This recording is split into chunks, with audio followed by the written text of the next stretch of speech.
aprendizagem, não vão ter o mesmo ensino. A gente sabe que não é um ensino de qualidade, é por isso que a gente chama esse momento, né? A gente chama esse momento para a gente conversar sobre isso, para a gente entender mais quais são as ameaças que a gente vê dentro do ensino público. Por que é que isso é tão ruim para a gente? Por que isso é tão ruim para a nossa universidade? Por que é tão ruim para a nossa escola? E aí, eu também quero me apresentar, que eu esqueci de me apresentar no começo. Meu nome é Clara, eu falei com alguns de vocês, né, para a gente ir conversando para esse momento. E eu faço parte da Juventude Revolução do PT, uma organização de juventude que faz parte do Partido dos Trabalhadores, está dentro da juventude do Partido dos Trabalhadores. E a gente está aí na luta, né, pela educação pública, educação de qualidade, educação para todas as pessoas da classe trabalhadora e da juventude. E, enfim, eu espero que a gente tenha um debate muito, muito massa, que a gente consiga construir esse espaço bem. E eu queria também chamar a Larissa para ela explicar como é que vai ser a dinâmica aqui e dar uma palavrinha rapidinho. Larissa. Oi, pessoal, boa noite. Meu nome é Larissa. E como a Clara já deixou claro, né, a gente agradece pela presença de todos aqui. É gratificante ter esse número de pessoas. E vou explicar como vai funcionar a nossa aula, tá bom? O primeiro momento vai ser com a professora Joelma, tá? Ela vai ter uma fala, vai abrir o debate, a discussão. E após o momento da professora Joelma, teremos um momento de inscrições, onde vocês vão poder falar, vão poder contribuir, comentar alguma coisa, ou fazer alguma pergunta, tá? Eu vou estar controlando o microfone do pessoal, então é importante que vocês, quando forem falar, no momento da inscrição, lembrar de ligar o microfone. Enquanto a professora Joelma fala, também deixe o microfone e câmera desligado, tá? Após o momento da inscrição, vai ter um momento de resposta da professora Joelma. Então, vai ter um momento de ida e volta nesse debate, tá? Lembrando, deixem os microfones desligados. No momento de inscrições, lembrem de ligar o microfone.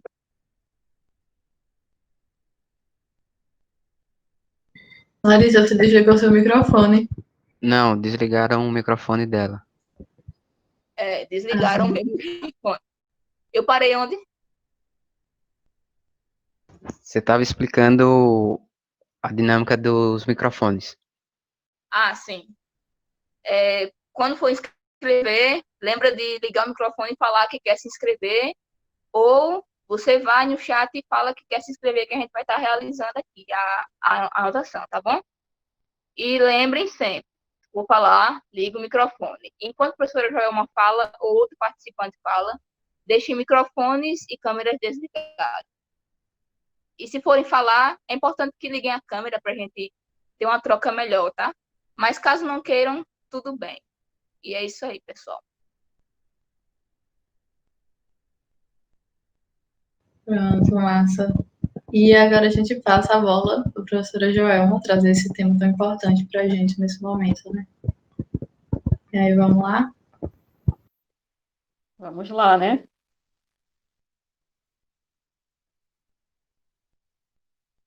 Podemos? Sim. Então, boa noite, né? A todos e todas que estão aqui nessa sala e todos. Eu quero agradecer, né? Começar essa noite agradecendo a Juventude Revolução, da qual fiz parte também, com muito orgulho, dessa juventude, quando eu era jovem, né? E saudar ao maior partido que organiza a classe trabalhadora nesse país, né? Através dessa juventude, para mostrar a importância dessa atividade e desse grupo de jovens que se dispôs a organizá-la, né? Também dizer que hoje é dia 1º, então não deixar de fazer o registro que hoje estamos com uma greve nacional e internacional também dos entregadores, né, de aplicativos. Isso demonstra, né, a insatisfação da classe trabalhadora brasileira e também a nível internacional com o grau de exploração a qual ela está sendo submetida.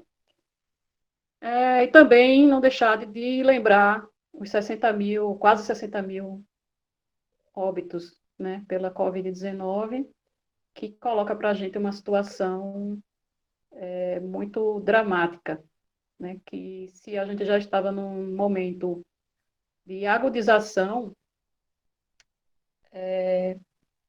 da situação da classe trabalhadora, com essa pandemia, isso se aprofunda, né, e isso vai ter um rebatimento muito grande.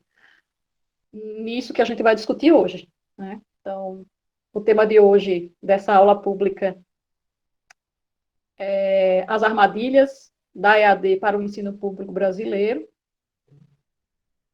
Então, eu procurei, pensando, né, até para quebrar aí um pouco o gelo, dizer que esse tema está sendo discutido por grandes nomes, pessoas que têm muito mais acúmulo, mais idade, né, do que eu também. Pessoas como Ricardo Antunes, professor Ricardo Antunes, professor Luiz Carlos de Freitas, professora Celita Farel, e tantos outros, professor Gaudêncio Frigoto, professor Newton Duarte, então, tantas pessoas que vêm discutindo, né? Então, pensei de trazer mais uma contribuição a esse debate que está posto, né? Então, me dediquei a trazer alguns elementos que confluem, né, com as ideias que esses colegas nossos de outras universidades estão trazendo para a gente, mas trazer alguns dados específicos, né, para a gente pensar e instalar o debate, e a partir disso a gente poder, quem sabe, criar novos debates, né, a partir desses dados que eu vou trazer. Então, primeiro eu pensei em tratar um pouco da crise, né, do que é que está posto, da crise estrutural, né, do capitalismo, enquanto um modo de produção da existência que está mostrando a sua inviabilidade completa, né? E com ele o avanço das políticas de destruição das forças produtivas, a qual a principal é o trabalhador. Então, a principal força produtiva, a principal força que produz tudo aquilo que a gente precisa para viver, é o trabalhador, a trabalhadora. Então, esse modo de produção, que é o capitalismo, que ele existe independente de a gente, né, só porque nós somos do PT, ou que somos marxistas, né, que a gente fala de capitalismo, não, porque a gente vive sobre esse modo de produção, então a gente não tem como fugir de falar desse modo de produção. Né? E o enxugamento do Estado. Né? Então, isso está posto na pauta do dia, e aí, nesse contexto, a gente já vinha tendo, que é a segunda parte do que eu pretendo trazer, a EAD, né, a implantação dessa modalidade de educação no nosso país, e com a pandemia, com esse dado novo que é a pandemia, as forças, né, do empresariado educacional, né, dos conglomerados educacionais, tiveram um motivo extra e um motivo forte, né, para impor agora e colocar mais pressão acerca desse debate, via as políticas públicas, via aquilo que está sendo discutido no governo, nesse atual governo, que é uma tragédia para o nosso país, né? E, então, essas políticas vêm expressando a vontade política daqueles que investem nas campanhas, que investem nas eleições dos que compõem o Congresso Nacional e o Congresso, né, e o Senado, como essa grande casa que decide, quer queira, quer não, as nossas vidas no atual momento.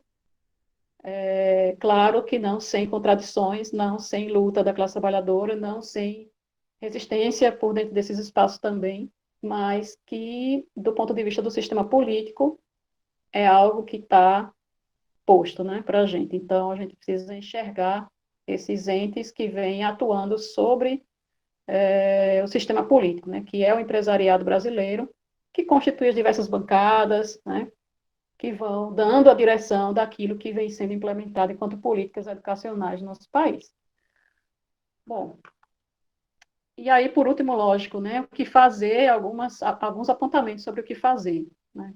Então, a primeira parte, né, sobre a conjuntura, eu tenho 30 minutos, né, como a Clara colocou, então eu vou tentar ser breve para que a gente tenha a oportunidade de abrir aí o debate, né. Então, primeiro dizer, né, que a gente vive, do ponto de vista da conjuntura atual, né, sobre essa fase superior do capitalismo, que é o imperialismo, que aprofunda a contradição entre capital e trabalho, né. Então, é o momento que o imperialismo busca retomar as posições perdidas na América Latina. Então, a gente vê o quanto o imperialismo, os Estados Unidos, né, as grandes potências mundiais, eles investem contra os países da América Latina para retomar posições perdidas, para retomar, lógico, né, o controle econômico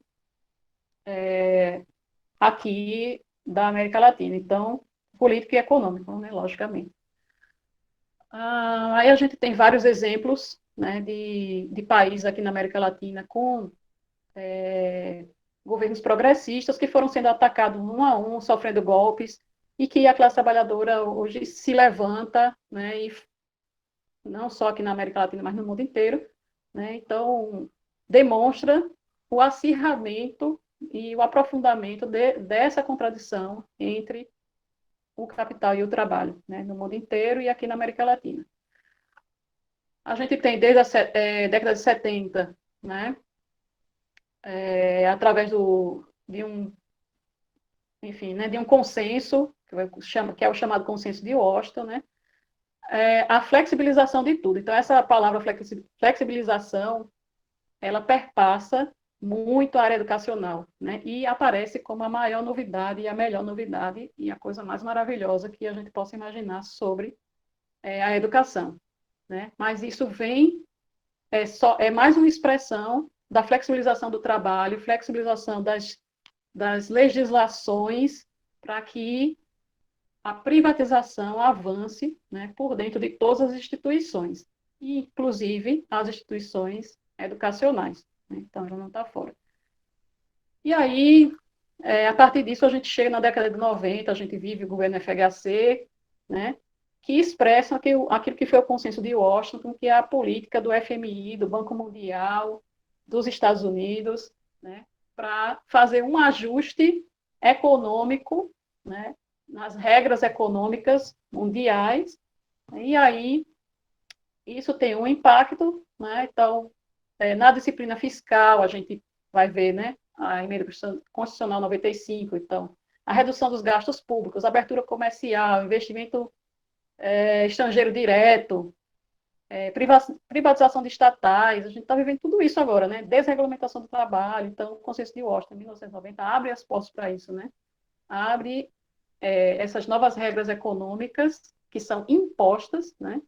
Elas subsumem as nações a essas regras, né? Então, acaba que a gente hoje está vivendo um grau super aprofundado, super acirrado, né, dessas novas regras políticas e econômicas, né? Então, a gente fecha aí com o Lênin, né, nunca demais retomar o Lênin com imperialismo, a fase superior do capitalismo, né, quando ele vai dizer que no capitalismo contemporâneo, né, mostra-nos que estão estabelecendo determinadas relações entre os grupos capitalistas com base na partilha econômica do mundo e que, ao mesmo tempo, estão se estabelecendo entre os grupos políticos, entre os estados, determinadas relações com base na partilha territorial do mundo, na luta pelas colônias, na luta pelo território econômico. E aí eu quero destacar, né, essa luta pelo território econômico, né, o que a gente vive hoje no Brasil, nas políticas educacionais, faz parte dessa luta pelo território econômico também, né? E aí a gente chega, né, no golpe de 2016. Então, é um marco para a gente, né? Sim, foi golpe. Então, nunca é demais dizer, né, que sim, foi golpe. A gente tem reconhece que, enfim, no contexto dos governos, né, do Partido dos Trabalhadores, nós tivemos alguns avanços, né, lógico, a gente está falando do Estado burguês, um Estado contraditório, né, e aí, esses avanços, um desses avanços, eu quero chamar muita atenção, eu sempre gosto de retomar isso, é que foi a partir da descoberta do pré-sal, né, que é uma camada de petróleo gigantesca que foi descoberta aqui no Brasil. O segundo governo Lula, em 2010, ele institui o regime de partilha, a lei do regime de partilha, em que a União é responsável por 70% dessa nova riqueza que é o pré-sal, né? Qualquer transação, a União, o Estado brasileiro seria responsável por 70% disso, lucros, enfim, né? E 30% apenas das empresas. Então, vejam, isso criou uma celeuma gigantesca e com essa lei do sistema de partilha se criou o Fundo Social. Então, é bom a gente lembrar disso, né? O que é o Fundo Social? Lá na lei está escrito, está descrito, né, que ele é de natureza contábil, financeira, vinculado à presidência da República, vejam, vinculado à presidência da República, com a finalidade de construir fonte de recursos para o desenvolvimento social e regional, na forma de programas e projetos nas áreas de combate à pobreza e desenvolvimento. E aí vai dizer quais são as áreas. Primeira área é a educação. Segunda, cultura. Terceira, esporte, nosso extinto, saudoso Ministério do Esporte. Saúde pública, ciência e tecnologia, que sofreu muitos cortes, né, no atual governo. Meio ambiente, tudo aquilo que a gente está vendo ser desmontado, né, esse fundo social traria recursos do pré-sal para investimentos. E mitigação da adaptação às mudanças climáticas. Só para a gente ter uma ideia, antes da descoberta do pré-sal, a gente tinha, em 1984, 4.108 poços de petróleo que produziam 41 mil barris por dia. Então, 4.000 poços com 41 mil barris por dia. Com a descoberta do pré-sal, em 2000, um dado de 2018, né, a gente tinha 77 poços, vejam, antes eram 4.000 poços, agora são 77 do pré-sal, produzindo 1,5 milhão de barris por dia. Então, vejam a grandiosidade que é o pré-sal, né, e como esse fundo social seria importantíssimo para financiar as políticas sociais, enfim, que daria seria um grande passo, um grande avanço, né, na melhoria da qualidade de vida de toda a população brasileira, né? E aí, é claro que a essa altura, né, bom, a gente pode entender por que, quando Dilma Rousseff diz que não vai abrir mão do sistema de partilha, ela sofre o impeachment, né? Então, isso é muito importante a gente saber. Isso a gente pode discutir depois, né? O bombardeio que foi diariamente, quem financia a mídia são os grandes empresários, então era um bombardeio diário para desqualificar a Petrobras, mas que por trás disso estava exatamente, né, essa descoberta do pré-sal, a lei do sistema de partilha, né? Então, se a União era responsável por 70% desses recursos, os recursos iam para o Fundo Social, e aí a gente aprova em 2014 o novo PNE, né, a lei do PNE. Então, isso, lá no PNE, foi uma luta muito grande, campanhas e campanhas, para que se destinasse 10% da nossa riqueza para investimentos na educação, né? Então, esse é outro destaque que eu quero fazer, a lei do PNE, que está vigente, né? Então, era o investimento de 10% do PIB em educação. Então, esse conjunto de coisas, né, mas fundamentalmente a questão do sistema de partilha, ele foi decisivo também, entre outros aspectos, lógico, mas foi decisivo no impeachment da presidenta Dilma, e que hoje a gente está num patamar, né? Quando a gente trata da lei do PNE, que é o Plano Nacional de Educação, que traz 20 metas para o desenvolvimento da educação no Brasil. Foi um plano lógico, né? As disputas foram colocadas, foi muita disputa, foi muita luta, foi muita participação. É a lei mais participativa, digamos assim, que a gente já teve, né? Após a Constituição de 1988, alguns teóricos dizem isso. Bom, mas só para contextualizar que esse foi um dos elementos da conjuntura, né? E outro elemento da conjuntura importante, né, hoje em dia, só para fechar a questão do PNE, o nosso último ministro da Educação, né, que trabalhou, o Traub, ele já tinha anunciado que não ia atingir essa meta do PNE, que é os 10% do PIB para a educação. Ele já disse que era muito alto, que não ia fazer isso, e atrelou isso ao aumento de impostos. A fala dele é dizendo: eu não vou atingir essa meta porque eu não quero aumentar os impostos para a população brasileira. Ora, a gente tinha, né, antes de vender todas essas plataformas de petróleo do pré-sal, né, a gente tinha de onde tirar o dinheiro, né, a gente tinha um nível importante, né, de reservas que permitiam que a gente atingisse essa meta. E que, logicamente, sem esses recursos, as outras 19 metas ficam altamente comprometidas, né? Que aí é outro debate, né, para entrar no PNE. A gente também atualmente tem a luta pelo Fundeb, pelo novo Fundeb, né? Então, só para não deixar de dizer, mas eu vou passar adiante, porque tem um limite aí do tempo. E a emenda constitucional 95, né? Então, vejam, a gente já não tem mais o dinheiro do pré-sal, e, além disso, a gente tem a emenda que congela os investimentos nas áreas sociais, em saúde e educação juntos, pelos próximos 20 anos. Né? Então, assim, são 20 exercícios financeiros com os mesmos recursos investidos, tendo como ano referência 2017. 2017 foi um ano de profundos cortes na educação, né, e a educação superior, principalmente. Enfim, só para trazer um pouco desse contexto,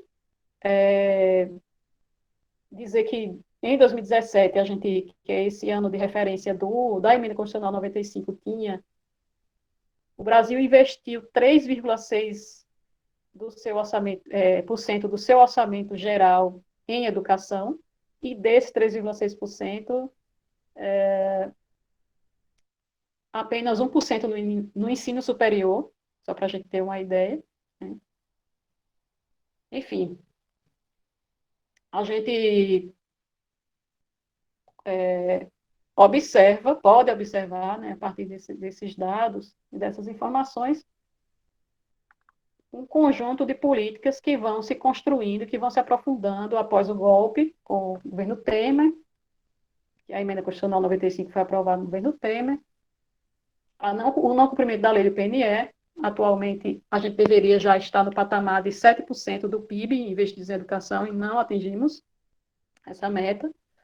A gente teve a reforma trabalhista, a gente teve a reforma da Previdência, a gente teve, atualmente, né, com a instalação do governo Bolsonaro, a abertura para o ensino domiciliar. Então, tem essa campanha aí do ensino domiciliar, né, e aí isso é importante aqui na nossa discussão. A gente tem a lei da terceirização nas atividades sinalísticas. Essa é uma lei que a gente tem que ficar muito atento nesse debate da EAD e os impactos na educação brasileira. Né? As atividades finalísticas que a gente chama são as atividades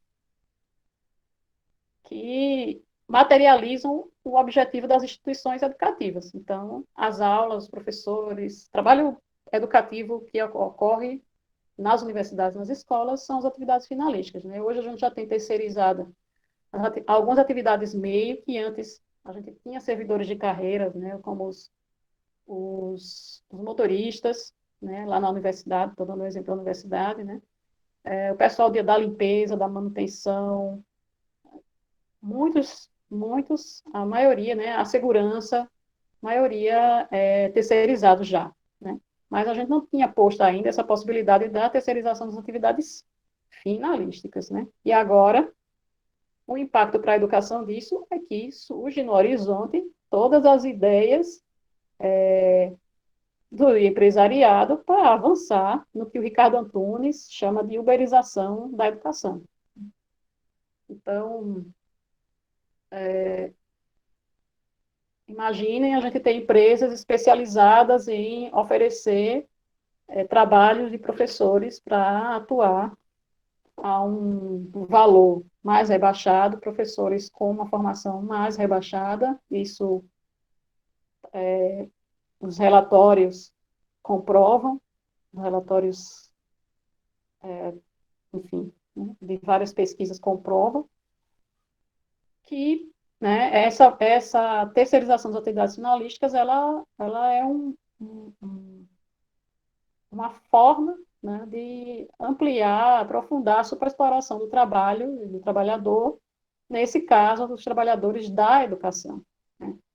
Então, isso é gravíssimo e no contexto de pandemia, com a saída mágica, né, maravilhosa que a elite brasileira, né, a classe burguesa, não vou entrar no mérito aí, mas a classe burguesa brasileira quer colocar para a ampla maioria da população, que é a educação à distância, né, que é uma modalidade de ensino e que hoje, além da gente já ter uma crítica acumulada sobre a educação à distância, a gente não está vendo,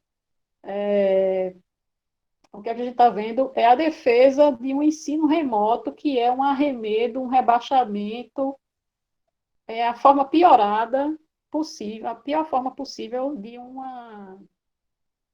protótipo de educação à distância, né? Então, é isso que está posto no nosso país, nesse momento de pandemia, né? Como bem disse, ou mal disse, o ministro do Meio Ambiente, eles estão fazendo a boiada passar, né? Aproveitando a fragilidade que a nossa sociedade está enfrentando, tá imersa, né? Nesse meio do momento de pandemia.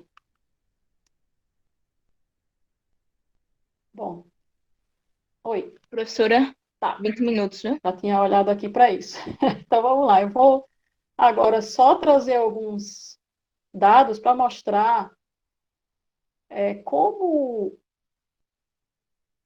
como a educação brasileira, ela, com essa pandemia e com esse avanço desse discurso salvacionista da educação à distância, que não é a educação à distância, a educação à distância prevê salas equipadas, né, em municípios para apoiar os estudantes com todo tipo de equipamentos e materiais e pessoas também nessas salas, profissionais que apoiam os estudantes nessas salas. A educação à distância prevê um ambiente virtual para isso, prevê que as pessoas tenham acesso nas suas casas a, logicamente, a internet e equipamentos, no caso da educação que seja completamente não presencial, e os tutores, né, que vão dar uma atenção bem pontual aos estudantes, né, que vai travar um diálogo com os estudantes. Enfim, tem toda uma organização que não é nada disso que a gente está vendo avançar por dentro, por exemplo, das universidades, das escolas, enfim, né? É algo muito pior do que isso. A gente pode discutir, né, se tem alguma EAD que seja boa ou que não seja, né? Mas, enfim. Então, eu trouxe alguns dados aqui, eu vou entrar, por causa do tempo, diretamente, só para dar uma ideia, né, do que é que está posto para a gente atualmente. A gente tem hoje matriculados na educação básica total 47.874.246 crianças, jovens, adultos, enfim, na educação básica. 47 milhões na educação básica, né? E aí, veja, esses 47 milhões da educação básica, até antes da pandemia, eram totalmente presenciais, né? Então, você tem uma possibilidade de mercado de 47 milhões de matriculados, né? Assim, só em hipótese, né? Porque esse número pode crescer, tem muita gente, muitos brasileiros são, pelos dados que eu coletei, cerca de 80 milhões de brasileiros que deveriam estar estudando e não estão, né? É uma catástrofe, né? Um país que tem altos índices de contradição, de uma contradição social imensa, né? É uma potência econômica mundial e, ao mesmo tempo, a gente assiste a coisas dessa natureza, né? Então, só para a gente ter uma ideia, da rede estadual e federal são 15.711.000, junto com a municipal, que são 23 milhões, a gente tem 38.739.461 matriculados. Então, isso toda a rede pública, né? E a rede privada são 9 milhões. Então, vejam a diferença, né? Primeiro, a necessidade imperiosa de defender a educação pública presencial, gratuita, né, com qualidade, porque é um campo, é um mercado a ganhar, são 38 milhões de matrículas no país inteiro, né? É um mercado aberto aí para a EAD que agora, com a justificativa da pandemia, né, toma a mão, a luva na mão, né? É o encaixe perfeito, né? Que é tudo que eles precisam. E só para a gente ter uma ideia, a rede básica, por exemplo, de Campinas e São Paulo, comprou tablets e modems para todas as crianças matriculadas na rede. Imagine o país inteiro, né, vendendo 38 milhões de tablets, 38 milhões de modems, e por aí vai, né? Então, assim, o mercado ele não para, né? Ele está de olho nesse nicho, porque a gente está vivendo uma crise profunda, né? O capitalismo, como não tem mais margem de demanda, não tem mais onde dar benefício para a classe trabalhadora, agora é só retirar, né? E aí entra a educação pública. Isso é educação básica, educação superior, a gente tem os cursos, né? 10 mil cursos na educação pública e 27 mil cursos na educação privada, para a gente ir vendo como existe um mercado aberto, né, para esse conglomerado de empresas que trabalham com essa, que é uma mercadoria, tudo uma produção capitalista é mercadoria, com essa mercadoria que é a educação, né? Para a gente ter uma ideia, em 2018 foram ofertadas nas instituições públicas 650 mil novas vagas para 6.415.000 candidatos. Então, vejam, tem muita gente querendo entrar na universidade pública. Para onde é que vai? Para onde que vão essas pessoas, né? Aí a gente vai lá para as privadas. Eles ofertaram 9.208.000 vagas para 9 milhões de pessoas pleiteando essas vagas. Só que só ingressaram 2.800.000 pessoas, né? E as demais, né? Então, assim, tem aí uma comoção, né? E isso foi construído por muitos anos, a história de que quanto mais qualificados tivéssemos, né? A história da meritocracia, né? Você não entra no mercado porque você não está qualificado. Então, quanto mais qualificação tinha-se, né?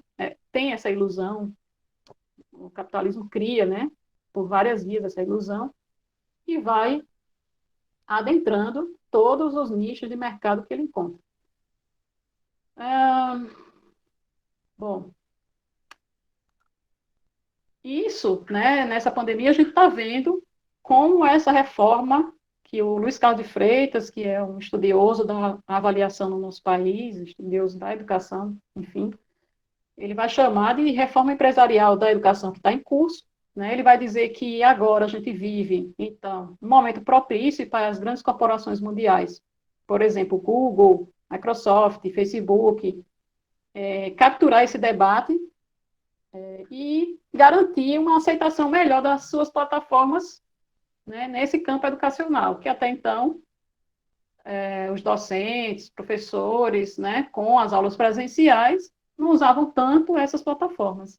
E aí estão aproveitando desse momento da pandemia para incorporar isso ao ponto de que as pessoas se acostumem com isso e não tenha mais como retornar à não utilização dessas plataformas, né? Então, isso é um movimento de capturar mesmo o debate, capturar as subjetividades das pessoas e construindo, né? E formando, com base nessa necessidade de expansão desse mercado,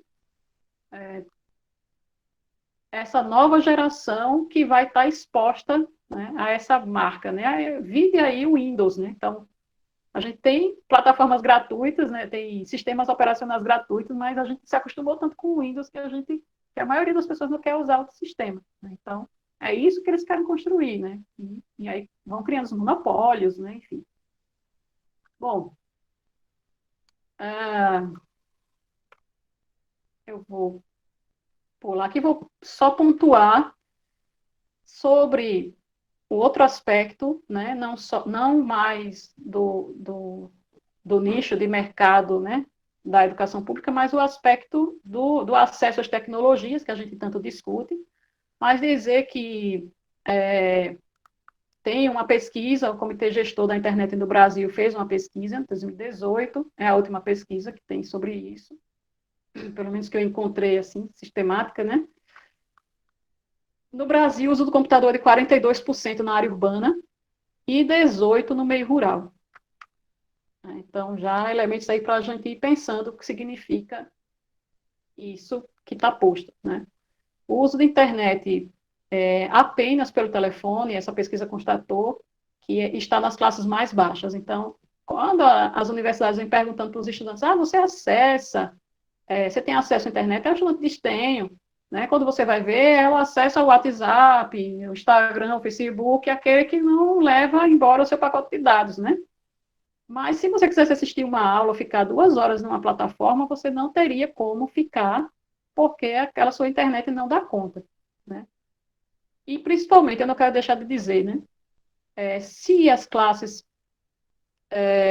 com renda familiar mais baixa, né, elas usam a internet exclusivamente pelo celular, então a gente tem que ficar muito atento.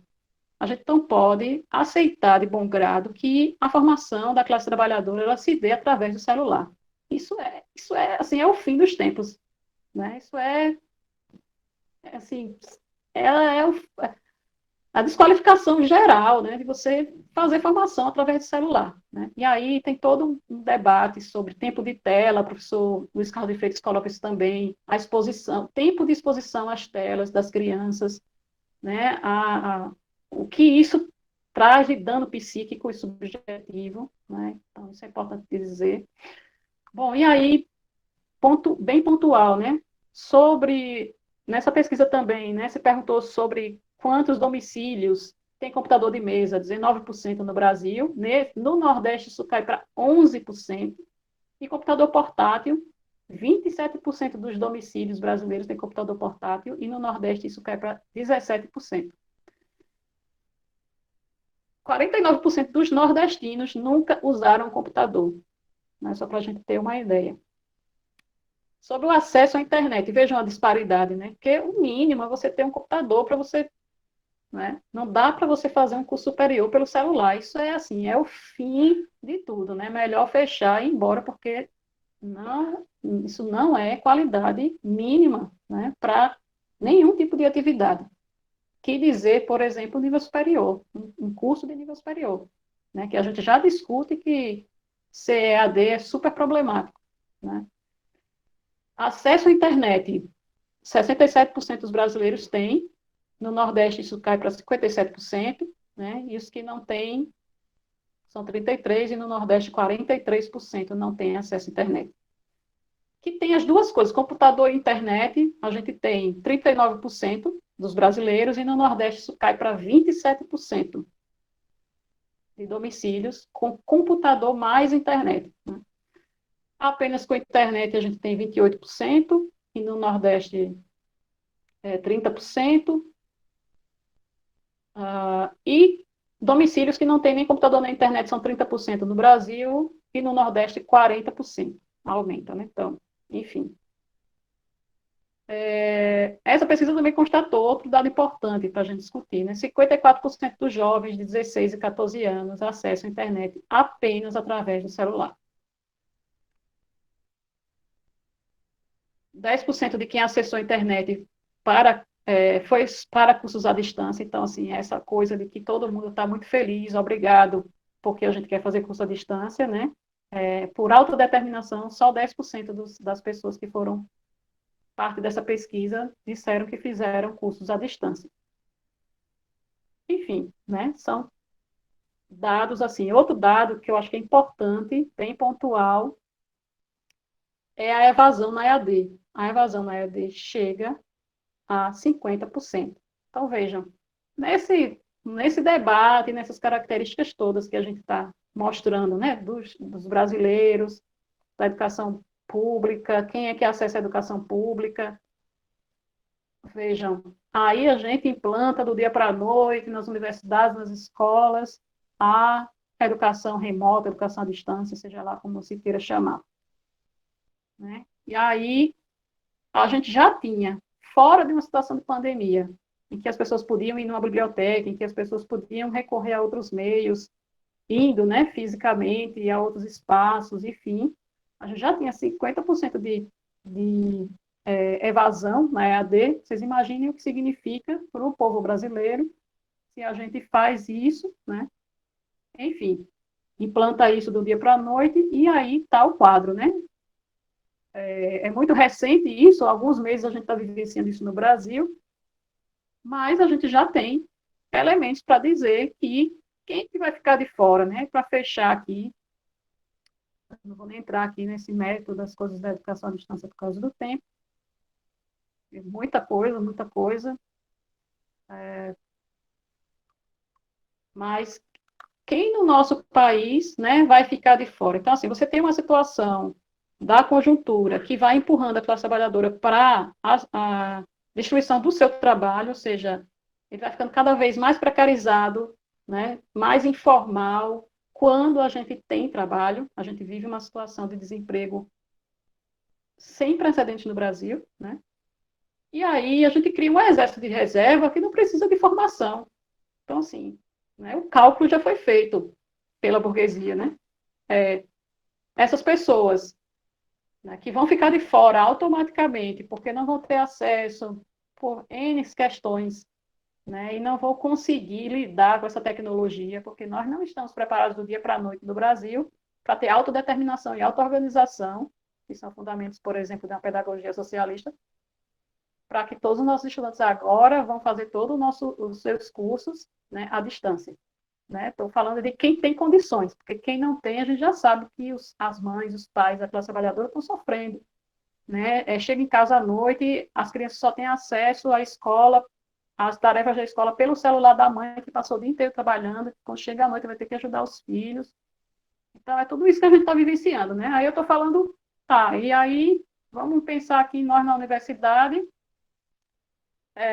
quem é que vai ficar de fora? Né? Essa classe trabalhadora que virou um exército de reserva do dia para a noite, né? Ninguém tem a menor intenção, né, que ela saia dessa condição, porque ela mantém os os valores dos salários lá embaixo, mantém os direitos dos trabalhadores também. Né? É uma justificativa, né? Porque sempre tem alguém que vai querer estar vendendo sua força de trabalho, mesmo que de forma precarizada, rebaixada. Né? Então, isso é uma situação gravíssima. Então, quem vai ficar de fora da educação são esses trabalhadores que não precisam desse nível de instrução para fazer os trabalhos que agora são, né, necessários à movimentação da economia num quadro, né, de aprofundamento de crise nunca visto na nossa história, né? Então, a contradição está posta, obviamente, os trabalhadores nos países, no planeta inteiro, estão se levantando, né? E aí eu penso que, vou fechar aqui, né, que a gente precisa, aí, falando propriamente dessa atividade, né? São apontamentos, né, sobre o que fazer. Nunca demais dizer, né, que a gente precisa se organizar nos grêmios estudantis, nos centros de diretórios acadêmicos, no DCE, quem é da pós-graduação, na ANPG, né, nos partidos políticos, nos movimentos em geral, né, enfim. Mas fortalecer essas instituições organizativas, né. A gente já tem amostras do que significa dizer, eu não gosto de política, política é tudo igual, partido político é tudo igual, etc, etc.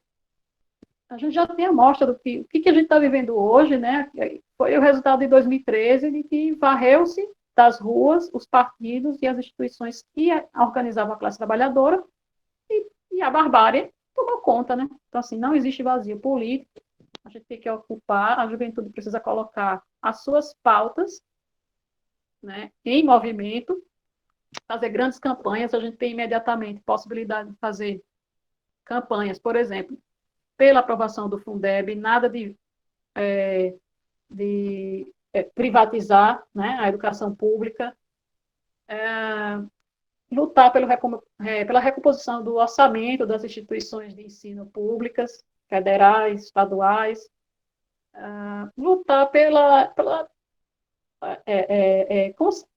consecução, né, da lei do PNE. Então, a gente tem o Fórum Nacional Popular da Educação, então a juventude tem que estar organizada e colocando suas pautas, pressionar também os parlamentares, enfim, né? Tem muitas campanhas que podem ser feitas, né, atualmente, com a pauta do dia, colocando a posição, né, da juventude organizada sobre que educação nós queremos para a classe trabalhadora.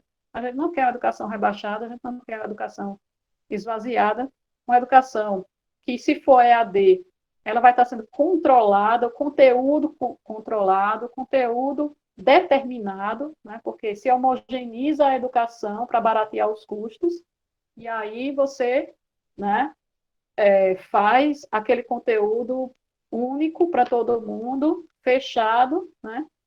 Enfim, a juventude precisa colocar na mesa, né, e na pauta do dia as suas reivindicações, e aqui especificamente, né, a gente pode dizer que esse horizonte, né, da EAD não é um horizonte que vai,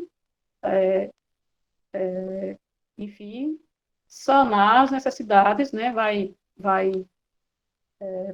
se alinhar, né, àquilo que a juventude precisa. Né? Se já não vinha sendo agora, então é que, né, a gente está com um quadro mais grave ainda. Né? Então, e tensionar as próprias instituições de ensino. Né? Então, os grêmios têm que se dirigir às suas direções, né, e organizar a juventude, e colocar, né, e dizer que o que a educação a juventude quer. Né?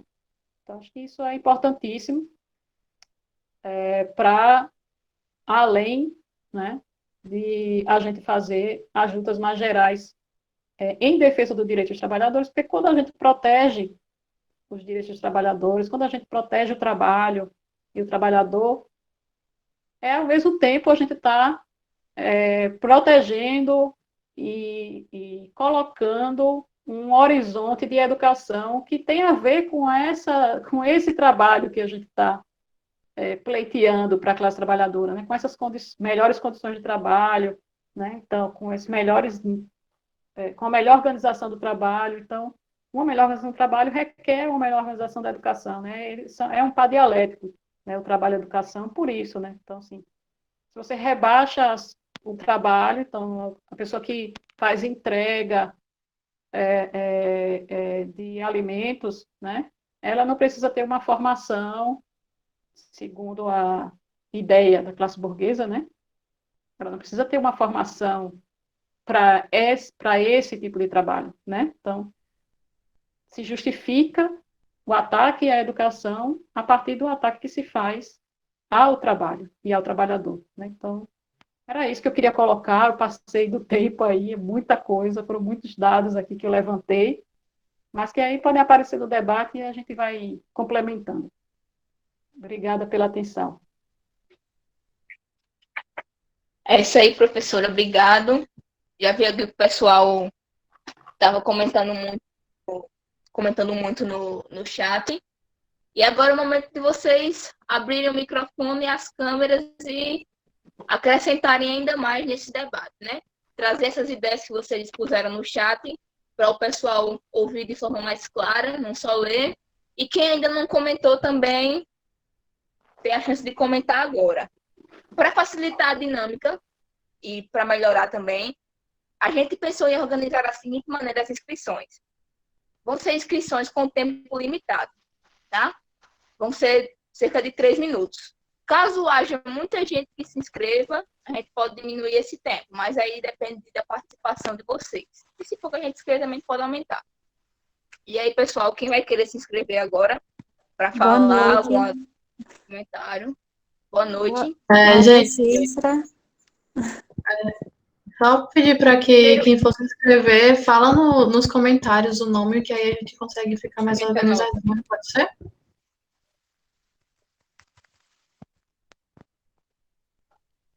E vou se inscrever, fala pelo comentário, que aí a gente anota. Irinaldo. Maria Cícera. Mais alguém? Isadora. Mais alguém? Manda aí no comentário.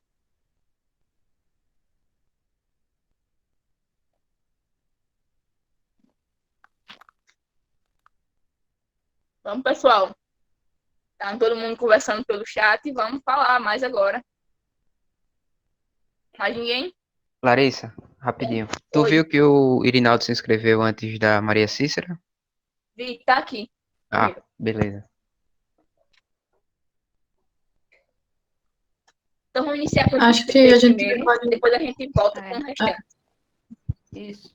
Aí qualquer coisa o pessoal pode ir se inscrevendo durante as falas, Isso. nos comentários. Vamos lá. Primeiro o Irinaldo. 3 minutos, tá, Irinaldo? Quando você quiser. Meu áudio. Pessoal, boa noite. Irinaldo aqui. Eu queria que Joelma tecesse algumas palavras acerca de uma menção que Saviani faz, um dos textos dele, se eu não me engano, até na própria Pedagogia Histórico-Crítica, Primeiras Aproximações, mas tem um texto, um artigo que ele escreve sobre a tarefa dos docentes que são comprometidos com a formação da classe trabalhadora em agudizar as contradições do capital. E aí me vem o atual momento histórico que a gente está vivendo, a atual conjuntura muito bem exposta por Joelma, em que essa pandemia ela está expondo a face verdadeira do capital, digamos assim, que ele não tem possibilidade de suprir as necessidades do planeta, da humanidade, principalmente a sobrevivência em meio a uma crise de proporções globais. Então, eu queria saber de Joelma que lições a classe trabalhadora, a juventude brasileira, de um modo geral, pode tomar nesse momento de crise para agudizar as contradições que estão presentes agora, nesse atual momento. É esse meu questionamento aí para Joelma. Tá bom. Próxima agora, Maria Cícera. Bom, boa noite. Agradecer, né, por estar participando dessa reunião. Eu sou professora da rede pública do estado de Alagoas e também trabalho na coordenação da escola, certo? E assim, para mim, enquanto professora, enquanto coordenadora, eu ouço, né, a angústia dos estudantes, dos pais dos estudantes. E uma das coisas, como a professora Joelma Tá travando aqui, acho que a internet dela, não sei. Maria Cícera, tenta com a câmera desligada para ver se você consegue só com áudio.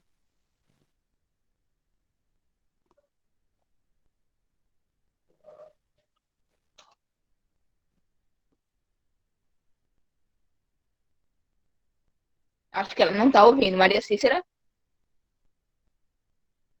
Maria Cícera fala lá de Penedo.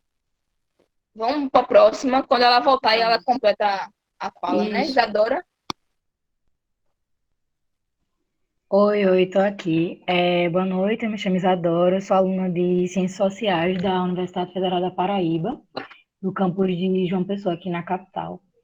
E aí, agradecer, Joelma, agradecer ao pessoal que organizou, né, essa aula. É muito importante esses apontamentos. Muito bem colocadas as estatísticas também, incrivelmente, e, na verdade, não surpresa com os dados também do Nordeste, que é muito importante a gente trazer. É uma questão muito delicada também e muito complicada pensar a educação básica, né? Principalmente pensar a educação básica também com a questão de socialização, né? A escola também não é apenas aula, principalmente no sentido de formação infantil mesmo, como é que essas crianças estão perdendo esse momento tão que, enfim, faz parte da formação humana mesmo.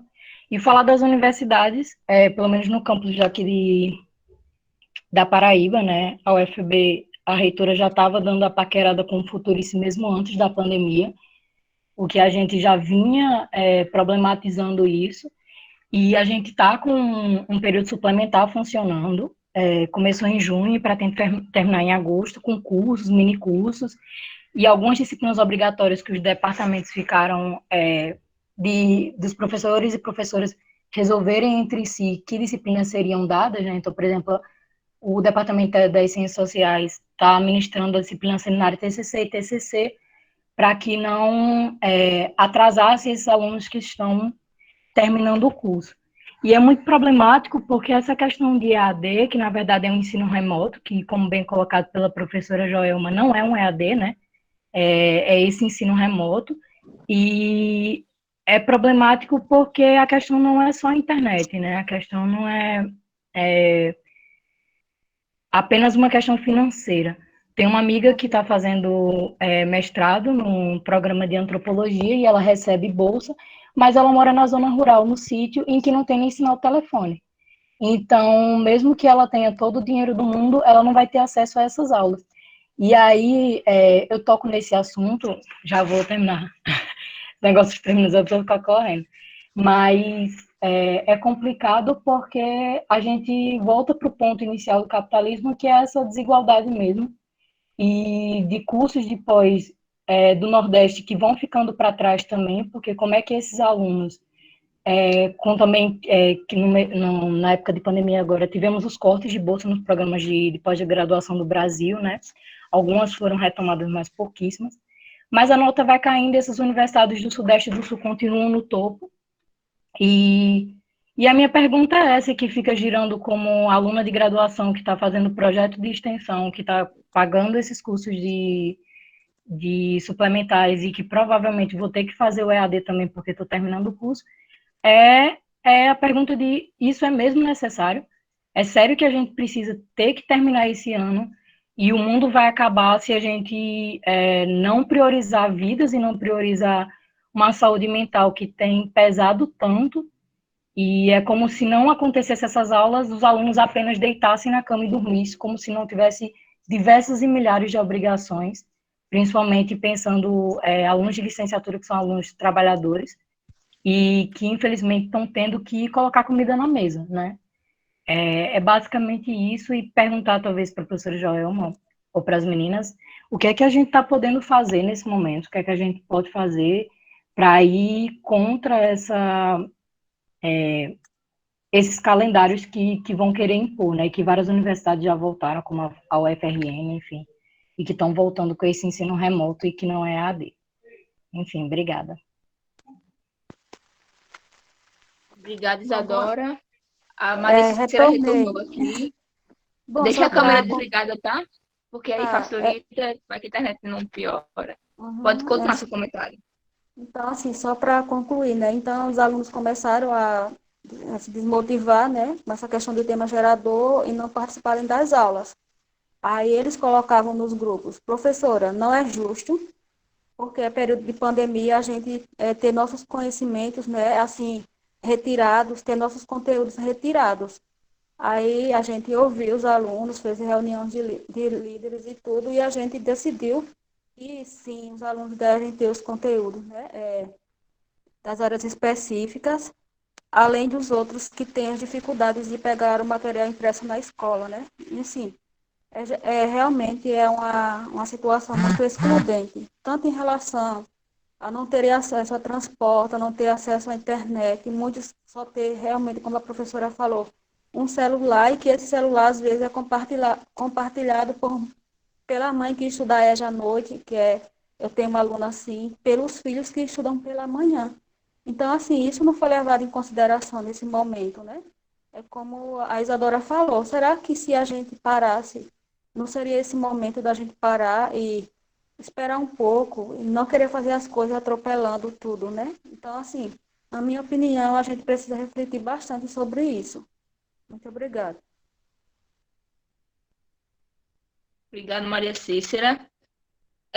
Luciano comentou aqui no chat. Luciano, você gostaria de falar para o pessoal acerca do seu comentário ou posso ler? Como é? Luciano, gostaria que a professora Joelma reforçasse meu comentário a respeito da escola do campo. Tá bom, Luciano, eu vou ler aqui. Luciano falou assim: trabalho em uma escola do campo com um número de 58 alunos de primeiro ao quinto ano do ensino fundamental. Vejo de perto a angústia de professores e alunos com as dificuldades impostas pelo ensino remoto. Desse número, apenas um percentual de 20% dos alunos tem acesso à internet, e com uma péssima qualidade. Praticamente não há mediação do professor, descaracterizando o trabalho docente. Maria Clara quer aqui também. Então, professora, o Luciano pediu para que a senhora reforçasse seu comentário a respeito da escola no campo.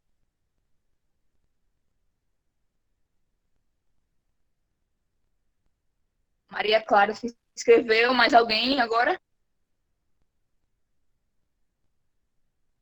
Ninguém. Clara, pode falar. Certo. Só para reforçar no debate também, né? Para trazer à memória a campanha que aconteceu no começo da pandemia, né? Do Adia Enem, que foi uma campanha muito importante, que foi fomentada, né? Pelo movimento estudantil, dos secundaristas aos universitários, e que isso marcou muito o recuo, né, desse governo nessa pauta em específico. Mas também é muito importante a gente lembrar que muitas vezes ficou marcado os ataques à educação pela pessoa do ministro da Educação que saiu, né, o Weintraub. Mas que isso não muda. O Weintraub sair, ele não muda porque o problema é o governo Bolsonaro, o problema é essa crise do imperialista, né, do sistema capitalista. E também trazer um pouquinho para a gente pensar na situação que a gente está vivendo na UFAL agora, que é essa questão do EAD vindo para a gente por meio de um programa de atividades especiais, mas que são atividades que trazem atividades curriculares, e que isso significa que alguns estudantes vão estar na frente dos outros, o que não é, que volta para o caráter meritocrático e volta para um caráter de que não é um ensino de qualidade, por mais que os professores eles tenham sejam qualificados para ensinar, mas eles são qualificados para ensinar presencialmente, né, e não à distância. Então, eu só queria trazer esse ponto, assim, da UFAL, do que a gente está vivendo agora, da questão do ADNEM, né? A gente sabe que as escolas aqui do estado estão tendo aulas remotas, né? Através de um programa também da Secretaria do Estado. E também a gente sabe que de uma certa forma, a juventude, a classe trabalhadora, de forma organizada, respeitando o distanciamento, o isolamento social e tudo mais, também está sentindo a necessidade de retomar as ruas, e retomar as ruas de forma organizada, seja numa panfletagem, seja numa colagem de cartazes, né? E é muito importante também colocar que isso está acontecendo. E é isso. Obrigado, Clara. Paloma? Boa noite. Boa noite, gente. Eu sou militante da JTI do PT também, sou Paloma. E eu queria falar um pouquinho, né, sobre essa questão da EAD, o que está acontecendo lá na universidade onde eu estudo, que é a UNEAL, onde a gente está com essa discussão desde o início da quarentena, né? Já teve, inclusive, algumas pesquisas que rodaram entre os alunos e mostraram que a maioria não tem acesso e não poderia participar das atividades, mas mesmo assim, muitos cursos ainda continuam colocando o período para frente. Tem curso que está estudando aí normalmente, está encerrando o período para iniciar outro, tudo é à distância, né? E ignorando as necessidades e a realidade dos alunos da universidade e também dos professores, que a maioria não estão habituados com as plataformas de ensino AD. E aí a gente está enfrentando e está discutindo bastante, né, no nosso núcleo da UNEAL da JR, sobre essa questão, que eu queria colocar aqui também, né, já que o nosso encontro de hoje, nossa atividade é para falar sobre isso. E uma questão importante que eu queria reforçar aí, se a professora Joelma quiser falar mais um pouco também, é sobre os problemas a longo prazo que esse ensino EAD ele tem para nos oferecer, que é basicamente a nossa universidade, falando pela UNEAL, ela já é bem sucateada e o governo estadual ele já gosta bastante de baratear o ensino da UNEAL, tanto que a gente está com falta de professores, porque não tem concurso.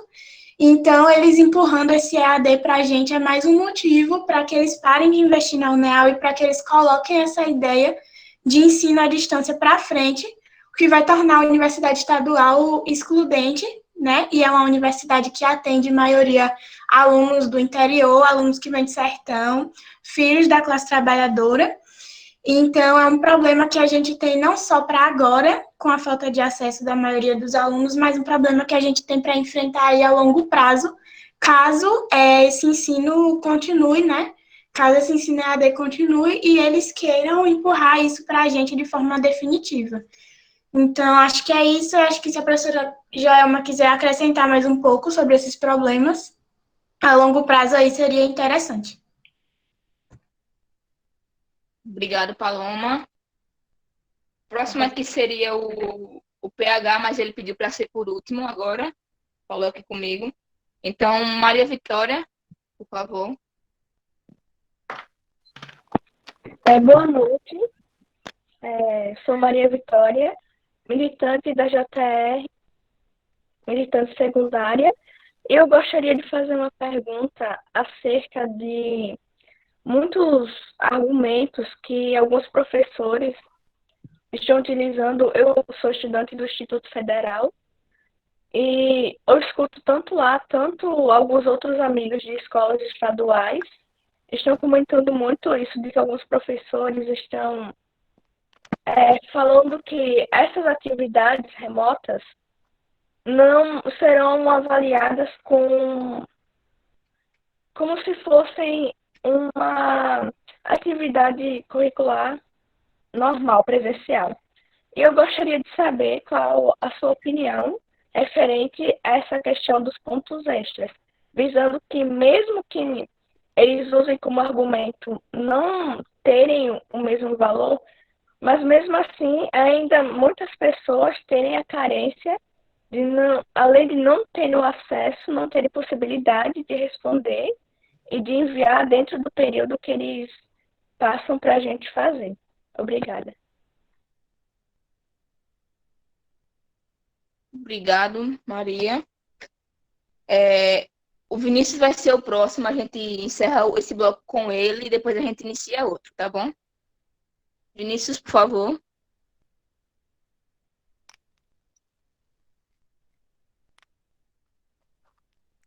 Boa noite a todos. Meu nome é Vinícius Antônio, sou estudante de Educação Física da UFAL. Eu serei breve. Na verdade, são dois questionamentos. Meu primeiro questionamento seria: qual é o desafio da gestão escolar no pós-pandemia? Então, quais cuidados as escolas elas deverão ter até em relação à higienização, né? Se, por exemplo, vai continuar a ser permitido uma sala ter, digamos, 50 pessoas em uma turma, né? Se isso vai continuar. E o meu outro questionamento também é relacionado a se vai haver, se na opinião da senhora, vai haver uma maior valorização dos profissionais de saúde, né? Seja eles os técnicos de enfermagem ou todos aqueles que de alguma forma estão envolvidos aí com essa área. Valeu.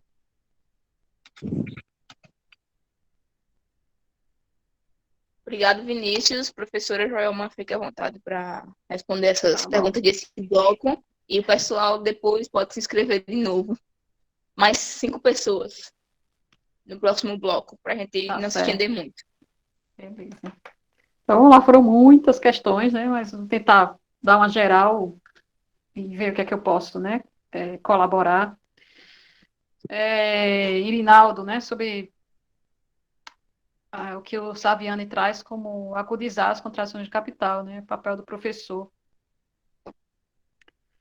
Que lições a classe trabalhadora, né, pode tomar para agudizar essas contradições, né? Então, assim, primeiro que professor, e aí a gente fala em professor em formação, e o professor que está formado, né, ele tem que ter plena compreensão de qual é a sua tarefa histórica, né? O que significa um professor atuar como um docente na formação das novas gerações, né? Então, assim, garantir que as novas gerações acessem a cultura humana que foi elaborada e acumulada, né, na história, e que hoje elas se conformam nos conteúdos escolares, né, nas apropriações que a gente faz nas escolas, nas universidades, de um conhecimento que permita a gente fazer uma avaliação profunda, complexa dessa realidade. Então, assim, tudo que a EAD, aí dialogando com as questões, né? Tudo que essa EAD que está posta para a gente hoje vai nos colocando, né, a partir do que está se vendo implementar nesse momento, é uma homogeneização de tudo, um controle de todos esses conteúdos, um discurso, né, protofascista de neutralidade do conhecimento, o conhecimento não é neutro, a gente vive num mundo em que classes sociais se confrontam diariamente pela existência, né? Então, assim, nenhum conteúdo é neutro, nenhum conhecimento é neutro nesse mundo. E aí, logicamente, o papel do professor ele é fundamental, né? É uma referência importante para os estudantes e que precisam, logicamente, estar organizados nos seus sindicatos, nos partidos, para garantir, né, não só uma condição de trabalho melhor para si mesmo, mas que o seu trabalho possa ser desenvolvido da melhor maneira possível, não plenamente, nesse modo de produção possível, que a gente tenha plenitude, né, das melhores condições, mas que a luta seja pelas melhores condições de trabalho, né, e do trabalho educativo, ela seja a melhor possível, né? E aí, Isadora traz questões super interessantes. Ela trouxe também, né, a discussão do Futurice nas universidades, que o Entraub não conseguiu emplacar, né, o Futurice, mas ele está agora na pauta do dia de novo. Ou seja, a conjuntura, as condições estão propícias para esse tipo de política. Para quem não sabe, o Futurice, né, é uma proposta que, em última instância, vai abrir o capital público para instituições privadas investirem, né, nesse capital público. Ou seja, esse patrimônio da humanidade que é a universidade vai estar exposto, né, a todo tipo de humores do mercado, né? Coloquei humores entre aspas, né? Ela faz uma pergunta super importante, a Isadora.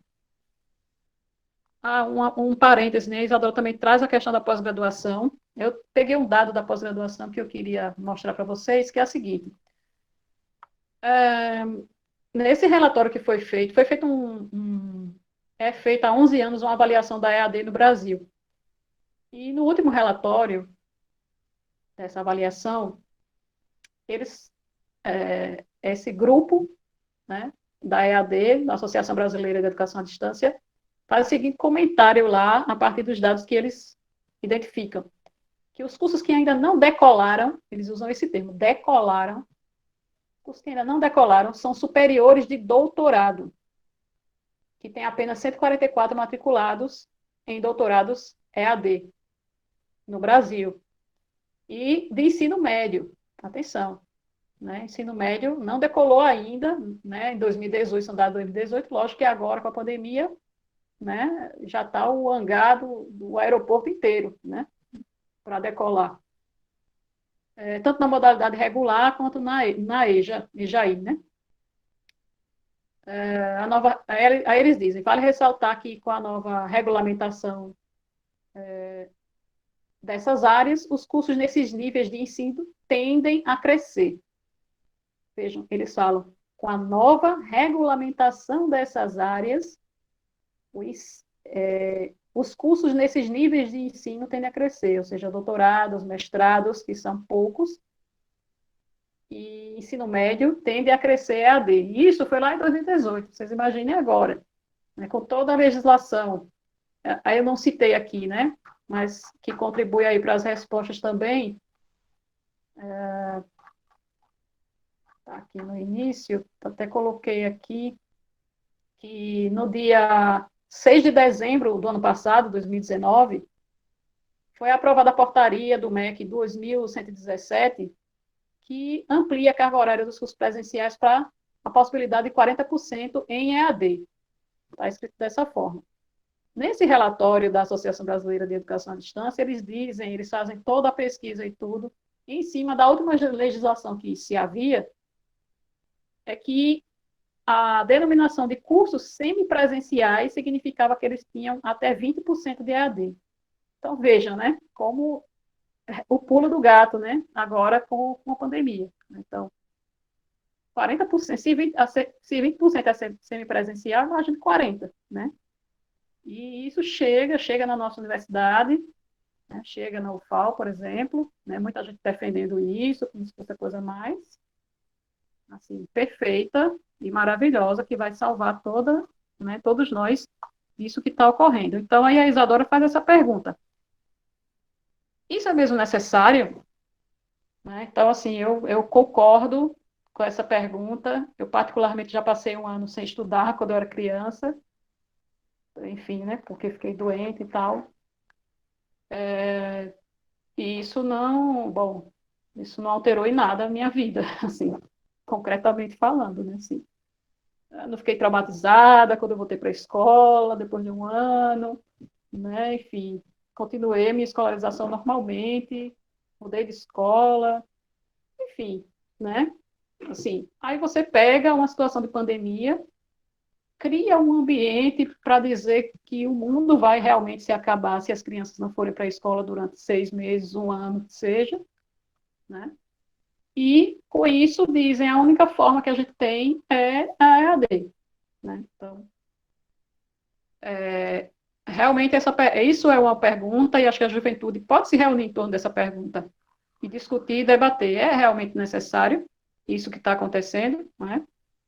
Por todas as questões que, inclusive, vocês colocaram, né? Então, assim, está todo mundo com as suas vidas mudadas, muita gente que morava nas capitais tiveram que voltar para sua casa no interior, para outras cidades, né, com o Enem, tem muita gente de fora, para outras cidades, voltar para suas cidades, entrar num ambiente que não é propício, né, para estudar. Então, assim, você vive com a sua família, então, né, muitas pessoas dentro de uma casa pequena, que não é um ambiente propício para o estudo, para a concentração.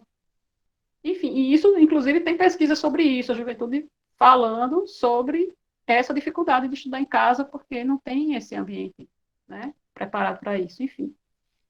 E aí a Maria Cícera vem trazendo, isso eu estou falando só né, questões gerais,